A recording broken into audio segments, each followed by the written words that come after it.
Here comes the sun.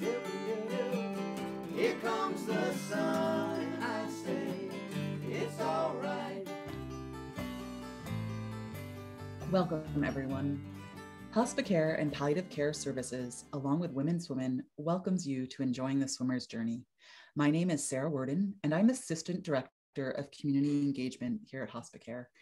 Thank you for joining us this evening. Hospicare and Palliative Care Services uses an interdisciplinary team approach to provide medical, emotional, and spiritual care to patients, families, and caregivers in Cortland and Tompkins counties. We offer 3 primary services. Palliative care relieves the symptoms and stress of serious illness, and it can be provided at the same time as curative treatment. Our hospice team provides support and comfort in the last 6 months of life so you can more fully enjoy time with loved ones. And finally, our grief support program offers support groups, workshops, community memorials, and private counseling sessions to anyone in our service area who is grieving the death of a loved one. It's truly never too early to contact us and ask questions. For the past 17 years, Women Swimmin for Hospicare has brought together hundreds of swimmin' women, boaters, volunteers, and spectators for a 1.2-mile community swim in Cayuga Lake. In total, this event has raised more than $5 million to support local patients and families, and we couldn't have done it without you. This year, we are hosting a hybrid event. We are opening up the event to all ages, all genders, all activities, and all locations. We hope you'll join us from May 3rd through August 14th by going the distance and setting any goal you choose to achieve. And on August 14th, our swimmin' women will be back in the water with a modified and socially distanced swim.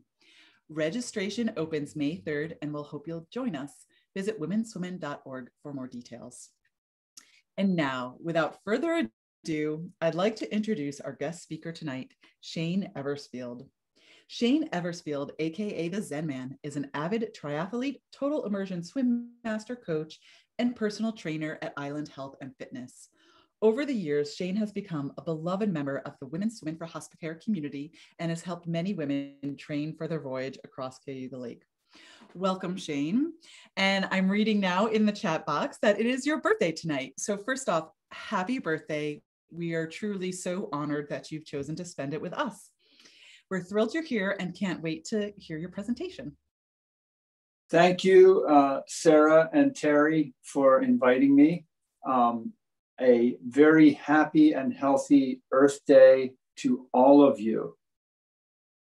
Since the Earth is 70% water, a happy and healthy Water Day to all of you.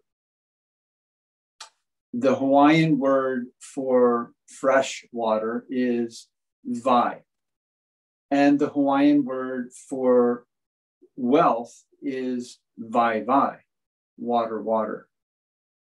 We're very fortunate here in the Finger Lakes and in Ithaca to have such a beautiful and lovely Cayuga Lake. It is certainly part of our wealth. And it's one that I'm honored to share with Women Swimmin and with all of you. Women Swimmin is a really unique event, and it's an empowering experience. I've had the great fortune of being at the finish line at the Ithaca Yacht Club on only one occasion, even though I've lived in Ithaca now for 10 years. Most weekends in the summer, I've been traveling to teach swimming. I've also had the great honor and privilege to have served many, many participants with their swim technique and their skills. And Women Swimmin for me is, again, a very unique event. And this may sound odd, but I think it really embraces what I feel is the true essence of competition. If you look at the word competition, it has 2 words in it, petition, and companionship. And Women Swimmin embraces the successful petition for the empowerment of companionship. And that to me is what I experience in competition. And it is about all of these people coming together to work together and to be together. So again, it's been a real honor for me throughout my time here in Ithaca in the last 10 years to have been a part of this. It touches my heart. Last summer, the one blessing of COVID, I suppose, is that I actually got to swim for Women Swimmin since we had the virtual, and actually say, I have done Women Swimmin. So again, thank you all for that. We're here tonight to talk about preparing for Women Swimmin, training and preparing. And that involves both the actual training and also the way in which you approach that training, the way in which you look at it mentally. Swimming is one stroke at a time. And getting across the lake is not 1.2 miles. It's one stroke after another stroke until you have reached the shore. So it's a journey together, a journey across the lake in the literal sense, and a journey across the lake in the figurative sense as we each pass into the next world. So looking at the swim itself, the 1.2 mile swim across the lake, we're here tonight to look at how we can prepare and train for Women Swimmin, given the constraints that we have at the present moment, which is working in the pool, swimming in the pool. And probably the most significant question that people are asking is, can I go the distance? Do I have the endurance and the stamina to make it across the lake? And these are questions. And questions are part of our quest. And while we really want to know the answers to feel secure and to feel assured, that part of the quest in going across the lake is to be comfortable in staying in the question. But let's look now at some answers. Let's look now at some ways of embracing these questions and using them to navigate our preparation and our training. First of all, in terms of, can I go the distance and do I have the endurance and the stamina? How long do you think it will take you to swim 1.2 miles? Someone who's fast will probably be able to do it in 30 to 35 minutes. That's a pretty good time. Probably a lot of swimmers will be around an hour. Some swimmers may be longer, perhaps 90 minutes. So here's my question. Can you walk for 60 minutes? Can you walk for 90 minutes? If you can walk for that length of time that you anticipate it's going to take for you to swim across the lake, then I'm going to suggest that you may already have the endurance and the stamina to make that journey. And so what's missing for us if we want to swim for that length of time and for that distance? And in our early season pool training, we have the opportunity to identify that missing link and to train it. So then the next question might be for many of us is, okay, I've trained, I think I can go the distance in the pool. And by the way, the distance in a 25-yard pool for 1.2 miles is 84 lengths of the pool. That's 84 times one way across. A lap would be across and back. So 84 lengths. So I feel now that I've answered the question that I can make it across the lake in terms of the distance because I've done it in the pool. But can I do that distance in choppy water without lane lines, without the orientation? And unless you're cold water adapted, like Jamie Monahan, who gave such a great presentation a few weeks ago, certainly very inspiring, and some of our local swimmers who are out braving the cold conditions, this question may have to wait until the summer, and perhaps we can have another session later on to look at adapting pool to open water. But this evening, what I want to focus on right now is to explore how we can approach and train women swimming in the pool using the constraints of this box of water. The pool provides you with a perfect lab to hone your skill, an ideal studio to cultivate your craft. So the words I've used here are skill and craft, not endurance and stamina.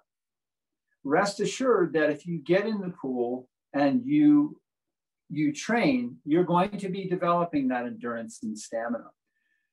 But you can go farther, and that is to develop your skill and your craft. So what are those? Well, let's look at it this way. Women swimming is not 1.2 miles. Women swimming is one graceful, efficient swim stroke, followed by another one, and then followed by another one. So how many swim strokes to get across 1.2 miles? Well, 1.2 miles in the 25-yard pool, again, as I said, is 84 lengths of the pool. So if you can swim, if you swim 20 strokes per length of the pool, that's 1, 2, 3, etc. At 20 strokes per length of the pool, it's going to take you 1,680 strokes. That may seem like a lot, but it's really not that much. If you take 25 strokes per length of the pool, it's going to be 2,100 strokes. And when we train in the pool, it's important that we focus on making each stroke count, making each stroke as graceful and efficient as possible.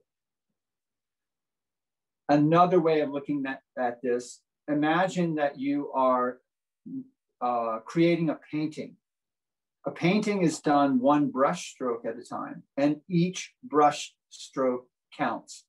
So it's the same thing with swimming.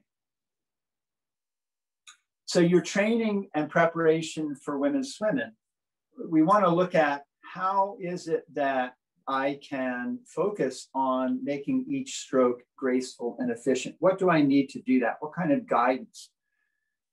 So the first thing I'd like to say that when I introduce myself to my swim classes is I say, I am not your coach. The water is your coach. My role is to facilitate you and support you in being more aware of how you relate to the water, how you move through it, how you find balance and support in the water. How do you begin to do that? Your training and preparation begins with trust. You have to trust your sense-felt experience. You have to trust your feeling of how you move through the water, what is your balance in the water? What is your sense of being buoyant and being supported by the water? People talk about great swimmers and saying, oh, this person has a really good feel for the water. So what are they actually feeling? Again, support, balance, and the ability to slip through the water, to be hydrodynamic, to be streamlined. Here's a really important thing. So once we feel support in the water, and the easiest way to feel supported in the water, especially if you're going to be swimming freestyle or the crawl, is lay out in the water, put your hands out, let your head rest in the water. Instead of looking forward, let your head look down and lead with the crown right here, this part of your spine. And if your legs begin to drop, just kick them very gently.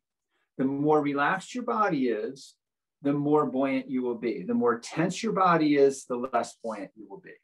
So you want your body to be long. That means you have to activate, but you don't want tension.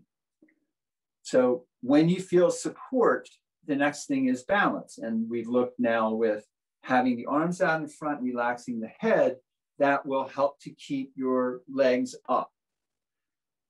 And when you're swimming, we're going to be looking at balance in the water as you swim, not just floating. But here's the most important thing, going back to when I was talking about the missing link about if you can walk for 60 minutes or 90 minutes, you can swim for that distance. The way that you will do that is if you have a walking speed when you swim. How do you have a speed that you can swim that can feel as easy as walking? By being balanced in the water. When you're balanced in the water, you can swim as slow as you want to. So now you have a walking speed.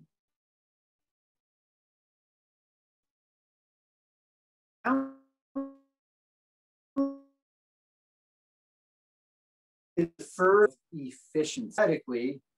It's our ability to move forward with the least amount of energy. That's where skill and craft come in.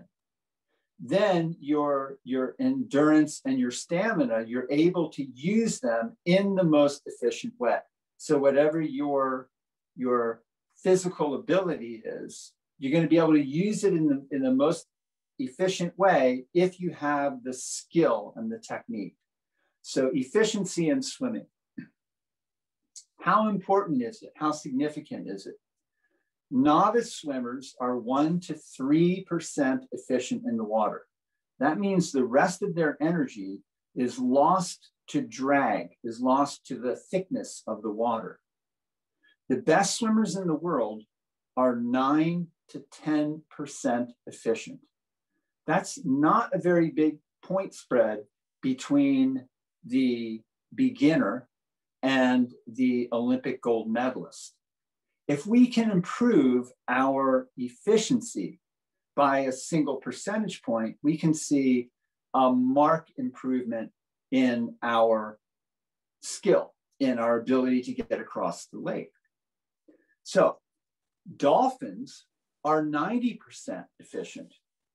And some of the large tuna, like an ahi tuna, is even more efficient than the dolphin. And here's the thing that I think is so puzzling for us as human beings. What do these creatures lack? They don't have arms and legs, but they're much faster than we are.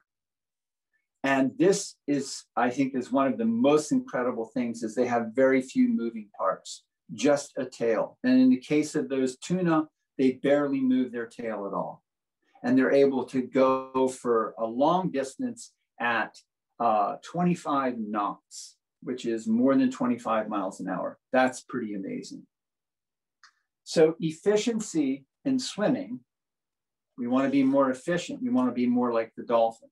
There are 3 elements to it. We've already looked at one of those, being balanced in the water. That is head dragging as you're swimming. Beyond balance is streamline or hydrodynamics, your ability to slip through the water. And then finally is propulsion. So in swimming, your head position is a very important part of that balance. So the first thing you want to work with when you're actually swimming is in the pool is that you are looking down at the lane line, not towards the other end of the pool. If you catch yourself looking at the other end of the pool, look back down at the lane line. I can assure you, I've been teaching at Island now for 10 years. And I tell people,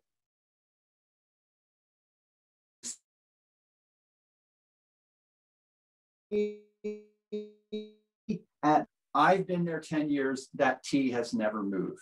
So you can trust that if you look down instead of out, that you're not going to bump into the wall unless you've seen that T. So you want to be looking down and leading with the crown of your head. So hydrodynamics, streamlining, the second element of efficient swimming. And this is our ability to move through the water without moving the water around. We want to be as invisible and undetectable as we can be in the water. This is what the ahi tuna is really good at. They're able to go through the water without disturbing it. So we literally are slipping between water molecules. We're displacing them the least amount that we can as we go. This is being stealthy, being really smooth in how we swim. So I'm going to now use some video footage from some of my swim classes to kind of explain some of these elements of technique for you. So I'm going to come over here to my iPad and go into a screen broadcast here.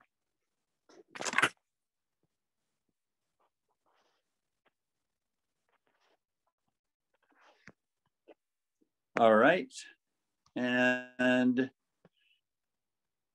we'll go to here. So I hope everyone can see this.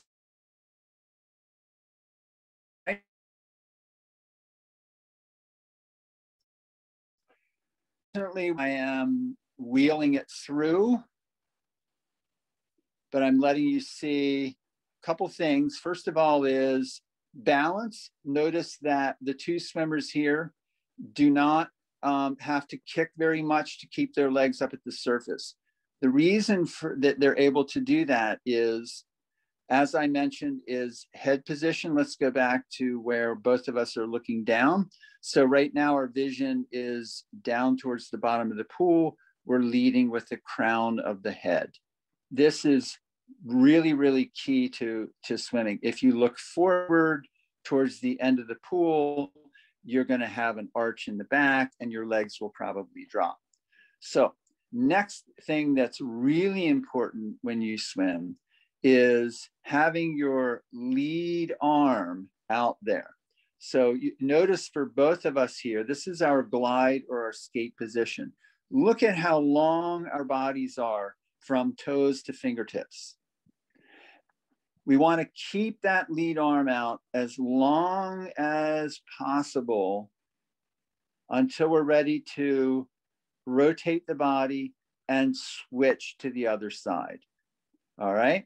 So the two things that I'm emphasized so far is the head position and your ability to leave that arm in place until the other arm is finished the recovery. So what do I mean by the recovery? That is the arm that's coming out of the water, out in front. So this is the skate position. I'm going to show you an underwater view here of just that position. Notice as she's swimming how most of the stroke cycle she's in that glide position, and just a short amount of time is the switch from one side to the other and then back into the glide position. So we really want to work with being able to create a craft and train this skate position. This position is 90% of your swim stroke. As I like to say to my students, if you can fall asleep in that skate position, you get extra credit because you're so relaxed and balanced that you're able to stay in that position. So let's go back to this other video. Oops, let me come back up here. Where do we go here? There we are. And so we've looked at that that streamlined body and the hydrodynamics of our dolphin-like body being very long and keeping that length the whole time and keeping the head down. And then again, the key is keeping this arm out until your recovery arm is right here. Now, as far as propulsion goes, so propulsion in freestyle swimming has to do with rotating your body and using that body rotation to extend the other arm into the water each time. The key to this is keeping this lead arm out here until the recovery arm is in this position here. Now, I could have entered a little bit more sooner here, but this is what I call the poise point, getting this arm into place before you move that arm, before you begin to rotate the body. Why is this important? This recovery arm here is above the water. Obviously, we can all see that. But what we may not realize is that when you lift your arm out of the water, it's much heavier than your body in the water because you're in air. So now imagine that you're holding a big heavy weight like a kettlebell in your hand. It won't feel like that because we're used to having our arms in the air.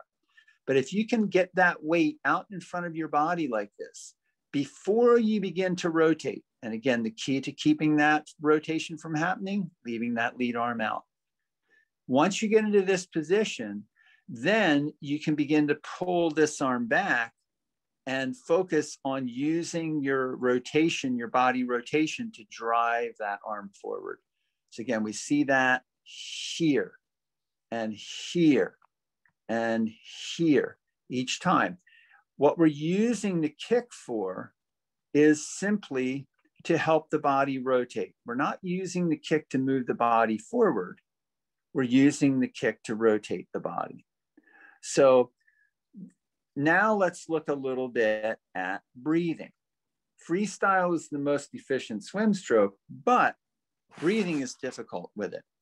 The thing we want to focus on training and breath is being comfortable with breathing right there, where your mouth is barely above the water. I think what's important is remembering that you're not coming up for air, you are rolling to air. The movement that's going to bring you to breath is the arm extending and reaching. That takes you to air.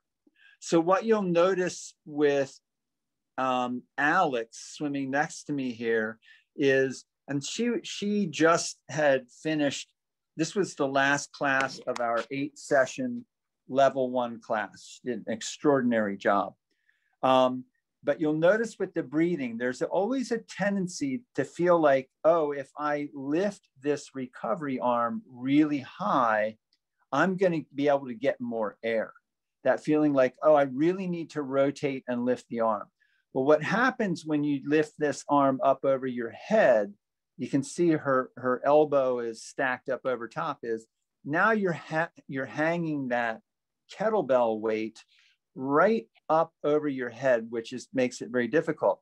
So then what happens is we feel like, oh, I'm not rotated enough because I can't get to air because my head's too low.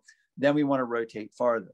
So just as a small technical thing here is that when you're going to be going to breath, you want to sweep the arm out away from your body. So here I'm doing the breathing. My arm is not coming up over top. It's staying out to the side. So I don't have that weight way up above my head, and keeping that lead arm out. Those are the important elements for breath.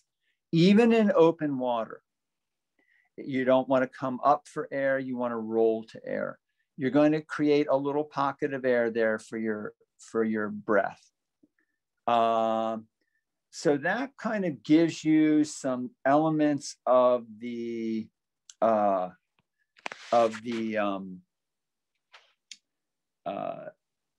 swim stroke.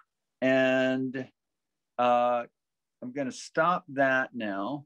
and go back to just giving you a little bit more quick, some of the orientation issues with swimming is we are land-based mammals, all right? My spine is vertical. The way I move forward when I walk is I walk in a perpendicular to my spine. So I'm moving this direction. When you're in the pool, you're moving that direction because that's the orientation of your spine. The movements we're used to using to move are movements that move the arms front to back and the legs front to back. Those movements don't work very well in swimming. So the whole thing about using windmill movements in swimming is where our arms and legs get us into trouble. And that with swimming, instead, we want to work with that long body line and switching the body from one side to the other and finding that long body each time. So that's kind of some of the basics of the actual swim technique. And Sarah and Terry should be able to give you my email address. I won't go into detail if you email me about the swimming technique, but I can send you like a Dropbox link of very simple, short, unnarrated videos of me demonstrating some drills that might help you a little bit with developing some of those elements, especially finding that body position each time, being able to find balance and be able to do that recovery arm correctly. As far as beyond technique when you're swimming in the pool, one thing that's really important for you to do is to begin to count the number of strokes you take to get across the pool. 1, 2, 3, 4, and so forth. Focus on becoming more graceful and efficient so that you lower the number of strokes you take to get across the pool, that you're able to glide more and do less with the arms and the legs. As you get in the habit of being able to monitor your stroke count, see if you can decrease that number of strokes without increasing your effort level. Go ahead and slow your cadence down. One of the wonderful things about swimming is that you can practice in slow motion. Musicians know this really well. If you want to shred like Eddie Van Halen on the guitar, you have to break it down and do it slowly before you can play it fast. So this is the same thing. The craft of swimming is like the craft of playing guitar. Break it down, do it in small increments, and do it slowly so that you can work on that. As you begin to monitor that stroke length, again, see if you can decrease the number of strokes you're taking to get across the pool for each length. Learn to breathe both sides. This is a real asset when you're in the open water, when you're out there in the lake. And a couple of things you can play with is, let's say you decide you're going to swim 200 yards. That's 8 times back and forth across the pool. Count the number of strokes you're taking. If your stroke count starts to get really high on the 5th, 6th, 7th, 8th lap or length, then your technique is falling apart. And you're going to notice a little bit later that your aerobic effort, your endurance and your stamina are really going to start to get taxed. Well, remember that your technique fell apart, and then that resulted in you having to take, more energy to do it. So focus on getting that technique in the beginning. And if you already have good technique and you just want to, train better, is still continue to work on trying to increase stroke length.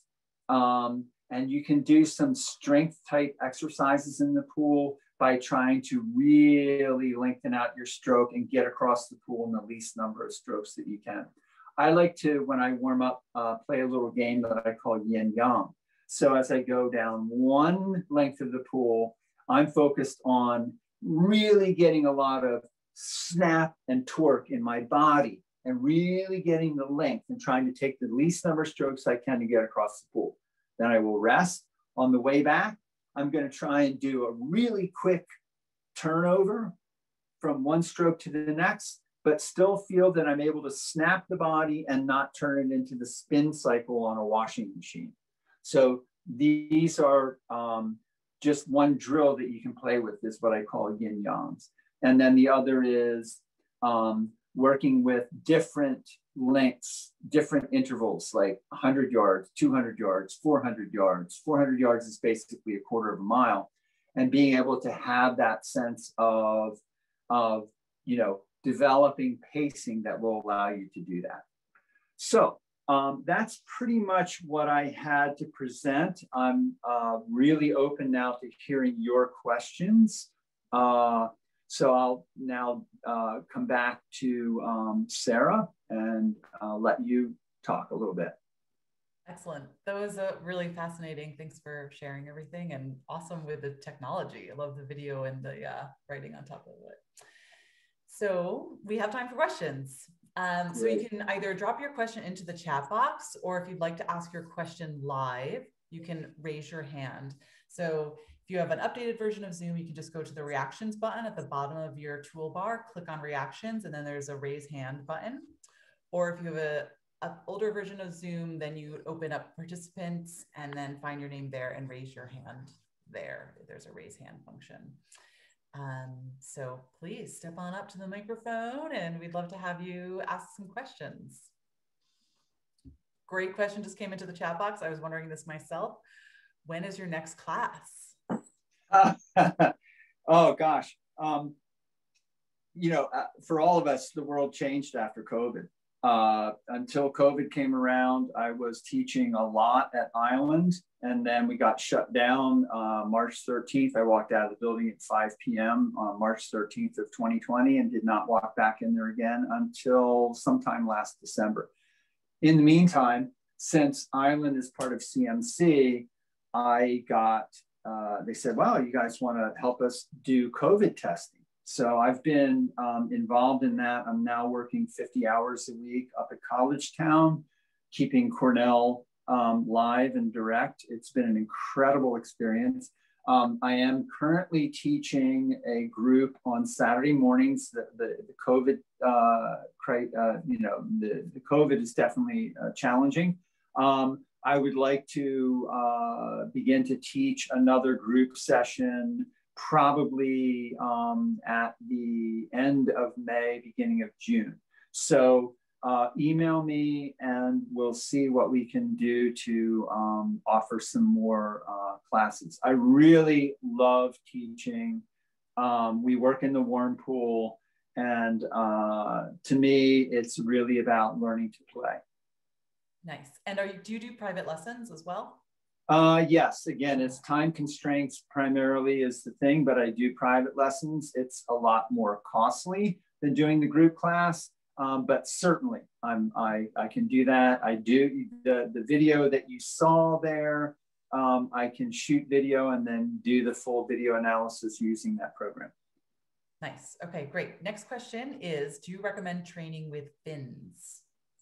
I think fins can be a really good tool for learning how to kick less. A kick that involves a lot of flexion in the hip and the knee is going to make the fin almost like a drag more than an asset. But fins can also cause us to not rotate, but to just simply kick across the pool. So the fins can give you a good feel for how you want to use the foot. But unless you're planning on using the fins for women swimming, then you don't want them to end up being something that you're depending on. Thank you. Can you talk about using pull buoys, like buoys? I'm not sure this term, to train? Yeah. So pull buoy is basically a float that you put between your legs near your groin that helps to keep the legs up. In that case, you're swimming just with your arms, and in my experience of freestyle swimming, I am focused on learning how to do whole body propulsion and not simply swimming with the arms. So with a pull buoy, it's a little more difficult to really be able to master that rotation of the body. Yes, it will help you with the whole pullback, as they call it, but that's a really overrated part of swimming. And to that point about the pull, people are always asking, well, what about the pull? In the 1992 Barcelona Olympics, they did a very scientific study of the men's freestylists who were swimming 100 meters. That's a sprint swim. The 8 finalists, the fastest in the field of I think they tested 32 or something like that. The 8 finalists had 16% less pulling power. It's not about pulling your hand back in the water. It's about holding your place in the water and moving your body past where that is. That's a very different thing. Thanks for explaining that. How low in the water should our head be? How low? It should be neutral. You don't want to press your head down into the water. When you press your head down, breathing becomes a real issue. Basically, if you feel where your crown is, where your spine would extend through your head, which is not here at your forehead, it's back here. So when you tuck your chin and lengthen the back of your neck, feel where that place is. That place should be right at the surface of the water when you're swimming head down. So it's that real crown to coccyx alignment, essentially. Yes. Okay, great. And just out to the audience, you're welcome to ask your question live on if you want to. So feel free to still raise a hand, but I can also. That'd be awesome. Text box. Yeah, Shane, like to see you. Next question that came in through the chat box is, what is the best tip for dealing with goggle fogging? Okay, goggles. People have used a number of different things on a daily basis.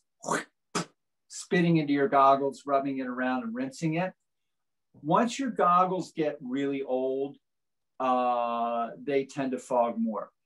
Goggle defogger, putting a couple of drops in each lens, smearing it around, and then rinsing it out. Don't let it dry. Smear it around, rinse it out. That will help. Baby shampoo is also known to be pretty effective. A couple drops, swishel it around in there, and then rinse it out.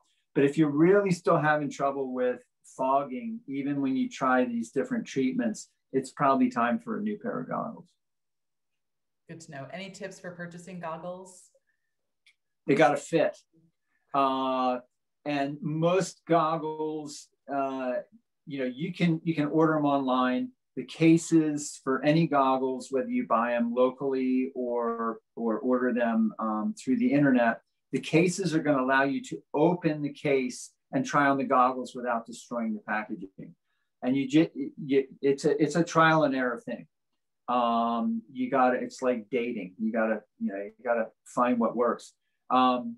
There is a company now called Magic 5 that will do a custom fit goggle for you. So you download an app to your phone, you hold it up, it scans your face, they take that information and they make you a set of goggles.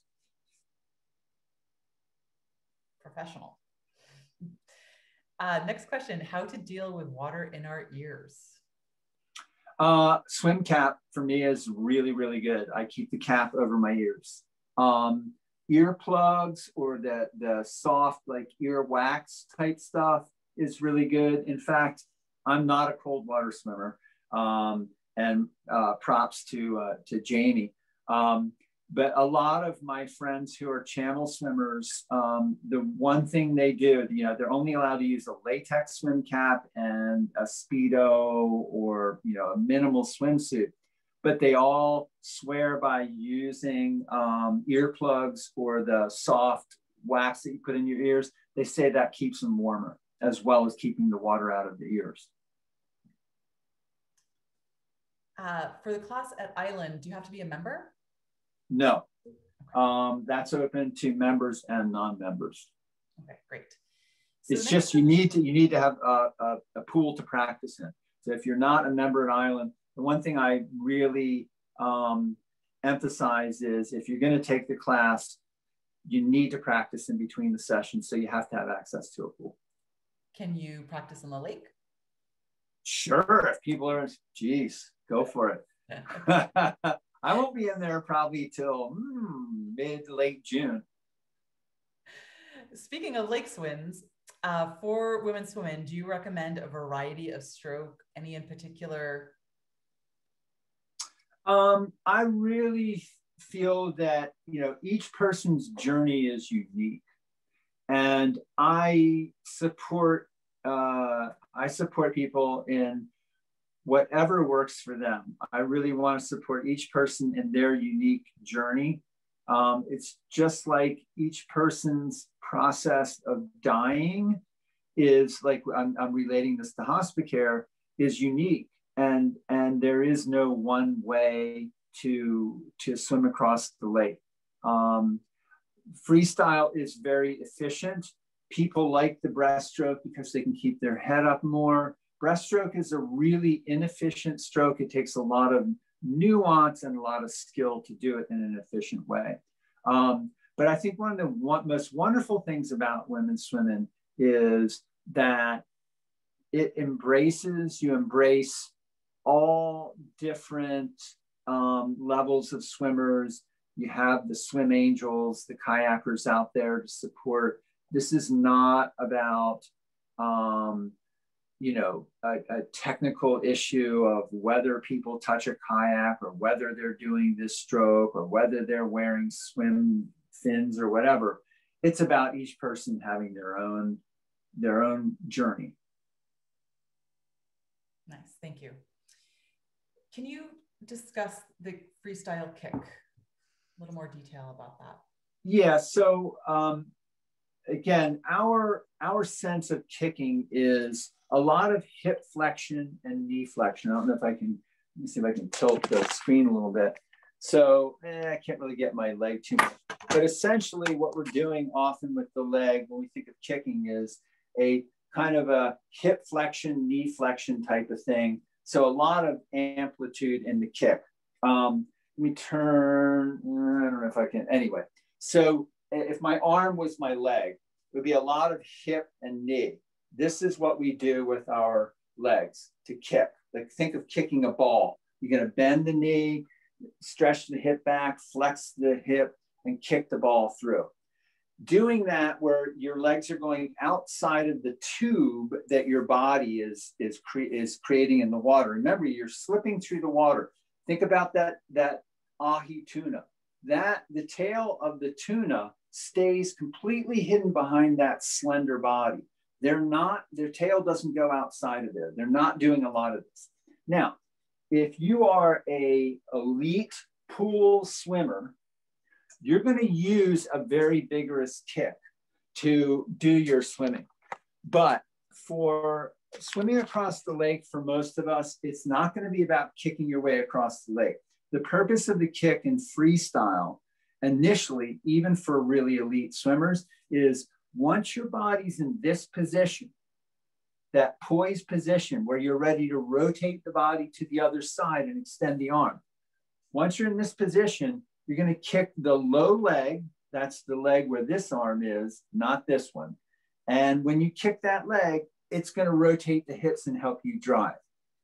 That kick is much more of a dolphin-like movement. It's not a lot of hip and knee flexion. It's just simply a wave from the hip down to the foot. You want to feel a moment of pressure on the top of your foot, the forefoot, as it's facing down in the water.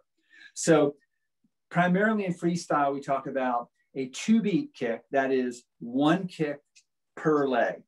And so a complete cycle of left, right would be 2 beats, 1 beat per side.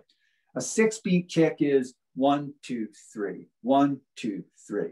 So it starts with the opposite leg each time, either left, left, or right, left, right. This kick is, a lot of people do that kind of a flutter kick.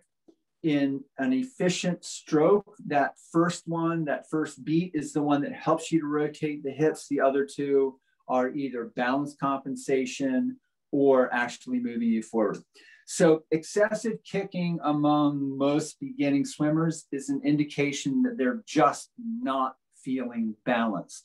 And where you see this a lot is in the actual, as they're breathing, their legs are going to do all kinds of crazy things in order to bring them back into balance. Thank you. We're getting some little comments of gratitude for your presentation in the chat box. Just want to make sure you see that. Thanking you for helping with Women Swimmin, and people are missing your clinics. And then the next question is asking about a good way to practice breathing on both sides. Practice is, breaking breathing down into being comfortable with one of the first thing I like to do with people in Ireland in the warm pool, we have a bench. I have them lay on the bench where their spine is horizontal, and they can lay and just be able to split their face in half and feel what it's like to breathe through your mouth with your mouth like 1 millimeter above the water, and try that on both sides. Then you work with getting comfortable with being able to glide on one side and turn your head and breathe and bring your head back without actually taking swim strokes. Again, trying that on both sides. But once you master breathing on one side, then you really just want to commit to either doing bilateral, which is breathing every third stroke. So you breathe left, then do a couple strokes, and then breathe right.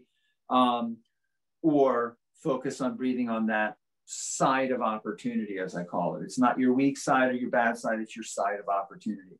But bilateral breathing, it's going to take practice. Again, it's like if you're picking up the guitar and I'm trying to think of what would be an analogy for a musician would be, learning how to play a specific way on the guitar. They're just going to do that by breaking it down and practicing it. Thank you. Let's say you're halfway across the lake and you start to feel out of breath. What's the best tactic to recover and keep going? All right. Feeling breathless. First, if you feel that it's a medical emergency, flag a kayaker, flag a boat, and try to stay as calm as possible and get yourself some help. If you're just feeling breathless and ask yourself, do I feel panicked? If you feel panicked, again, just find a kayak, get calm, and then start again. One of the most important things about breathing and swimming is when we get in survival mode, we want to hold our air. I'm not going to let go of this air because it might be the last air I ever have. And what happens in that panic mode is every time you go to inhale, you can't inhale because you haven't exhaled. So when you start to feel breathless in swimming, as you're extending the arm to roll to the breath, one thing you can do is focus on exhale, and then you'll be able to inhale. So being able to take, to make sure you're exhaling so that you can take air in. Secondly, is that if you're panicked and you're swimming too fast, you need to know how to slow down. And that is, again, if you've practiced being balanced in the water and you practice swimming slowly, then you have that skill of being able to go back to that. Or roll over on your back if you want to stay out and not touch a boat or whatever, or go to breaststroke.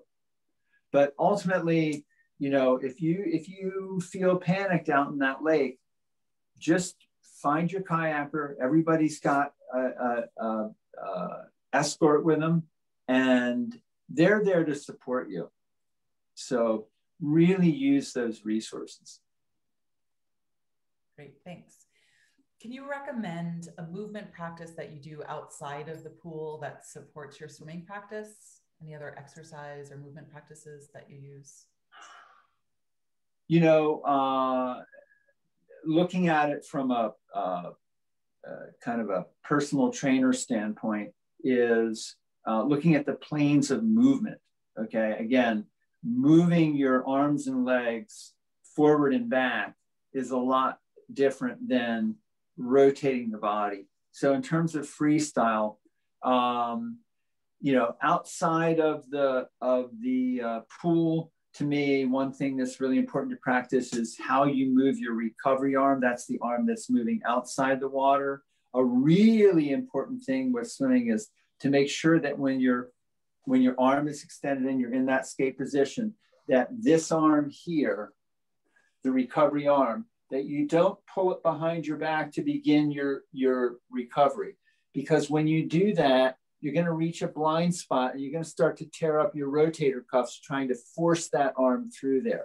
That what you want to do is swing the arm out to the side and around. And if you've left that lead arm out, you're going to hold your body on the side. You're going to be able to sweep the arms and keep them out away from your body and not, you know, not violate the impingement, you know, the lack of movement behind your back with the arm.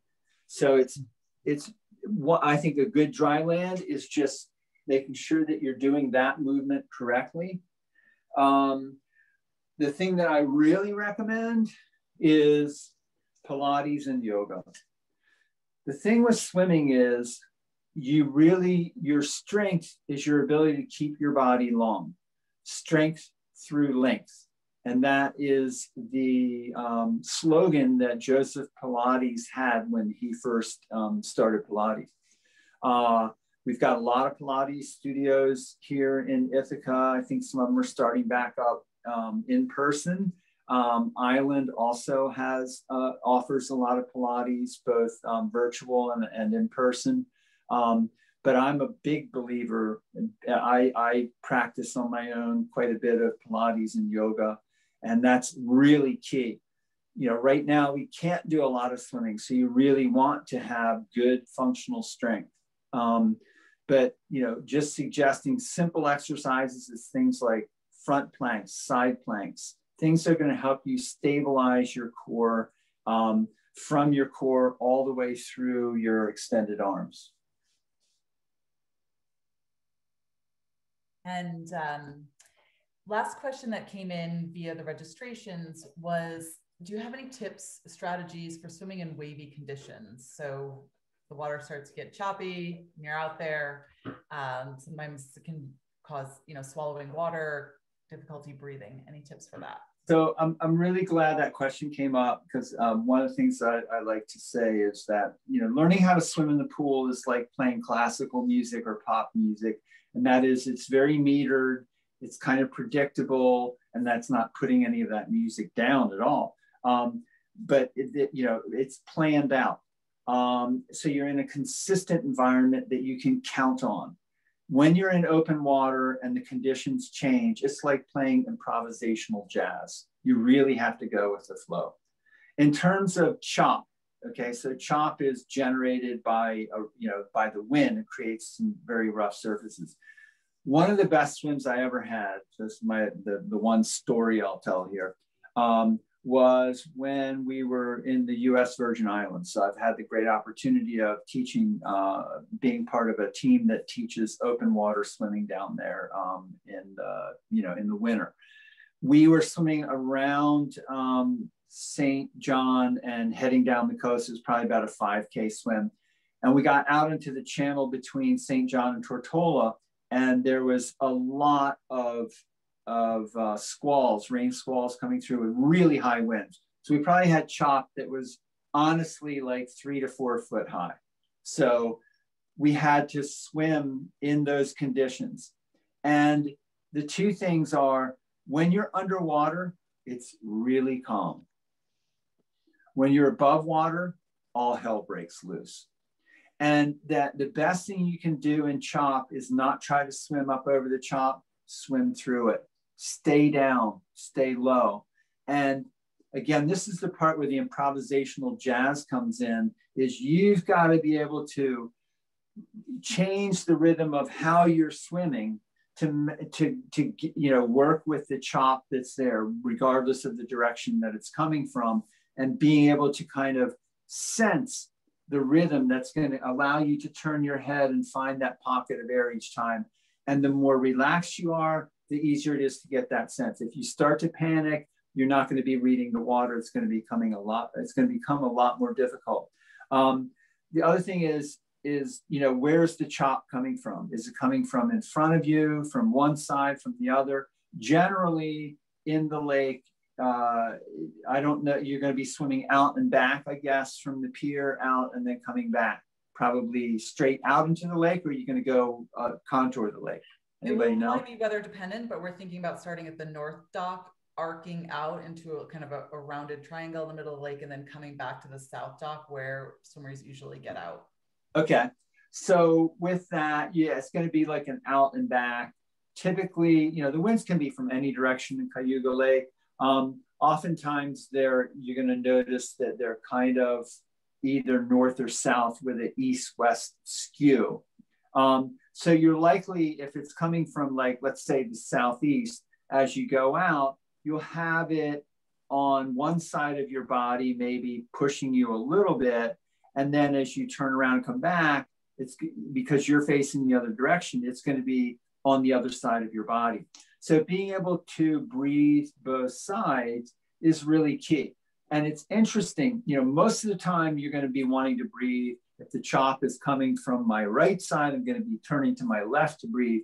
That's not always the case. There have been times where I had better breath on the side where the chop was, but it's only from trying it out that I know. The other thing I'll say about bilateral breathing is that you're going to swim in a much straighter line if you bilateral, that is, breathe once on each side, than only breathing one side. But again, with the chop is stay low, don't panic, try to swim through it, not up over it. With that long hydrodynamic body, you're going to cut through it and it's not going to rock you up and down. Think of a ship in the water in a rough sea. The longer the ship, the less it's going to get tossed around by that current or by that chop. Makes sense. Well, I think that's all we have time for as far as questions. Shane, this was really, really fascinating. We can't thank you enough. Happy birthday. That's happy birthday. Very sweet. Yeah. And, maybe we can come back and talk a little open water sometime. I've really enjoyed Jamie's, it was great. Yeah, definitely. We could definitely do part 2.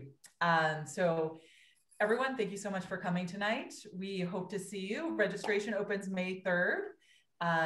Anyone can participate by going the distance, and then we're having a modified swim event at the Cayuga Lake Club, and we hope you'll join us. So thank you very much. I'm gonna just play some music, and you're welcome to stick around and listen to the yard barks for a little bit, or continue on your way. Thank you everyone for coming. Swim long and prosper. So quiet in the sky, and all the people gathered round as the band was tuning. I could hear them now, playing Coming Through the Ride. You were dressed in blue, and you looked so lovely, just a gentle flower of a small town girl. Then you took my hand, and we stepped to the music, and with a single smile, you became my world. And we danced all night to the fiddle and the banjo. Their drifting tunes seemed to fill the air so long ago, but I still remember when we fell in love at the Roseville Fair. Now we courted well, and we courted dearly, and we'd rock for hours on the front porch chair. Then a year went by from the time that I met you, and I made you mine at the Roseville Fair. And we danced